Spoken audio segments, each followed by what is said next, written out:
جسمانی امراض پرہیز سے جاتے ہیں اور روحانی امراض پرہیزگاری سے۔ اپنا خیال بھی اہم ہے، لیکن سب سے اہم خیال اس کا ہے جس نے تجھے صاحب خیال بنایا۔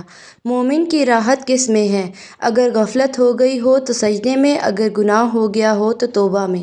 مومن وہ نہیں جس کی محفل پاک ہو، مومن وہ ہے جس کی تنہائی پاک ہو۔ انسان کو اچھی سوچ پہ وہ انعام ملتا ہے جو اسے اچھے اعمال پر بھی نہیں ملتا، کیونکہ سوچ میں دکھاوا نہیں ہوتا۔ ہمیشہ سچے لوگوں سے دوستی رکھو، کیونکہ وہ سچے دنوں میں سرمایہ اور برے دنوں میں محافظ ہوتے ہیں۔ علم وہ نہیں جو آپ نے سیکھا ہے، علم تو وہ ہے جو آپ کے عمل و کردار سے ظاہر ہو۔ زمانے کا شکوہ نہ کرو، بلکہ خود کو بدلو، کیونکہ پاؤں کو گندگی سے بچانے کا طریقہ جوتا پہننا ہے، نہ کہ سارے شہر میں قالین بچھانا۔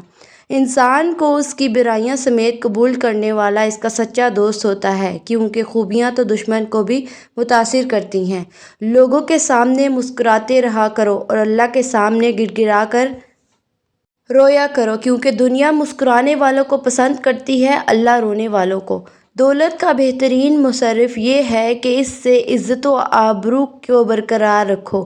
بہترین انسان عمل سے پہچانا جاتا ہے، کیونکہ اچھی باتیں تو دیواروں پر بھی لکھی ہوتی ہیں۔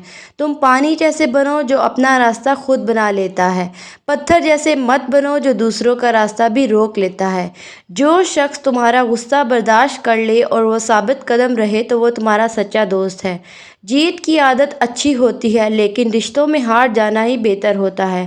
علم کا ایک قطرہ جہالت کے سمندر سے بہتر ہے، اور عمل کا ایک قطرہ علم کے سمندر سے افضل ہے۔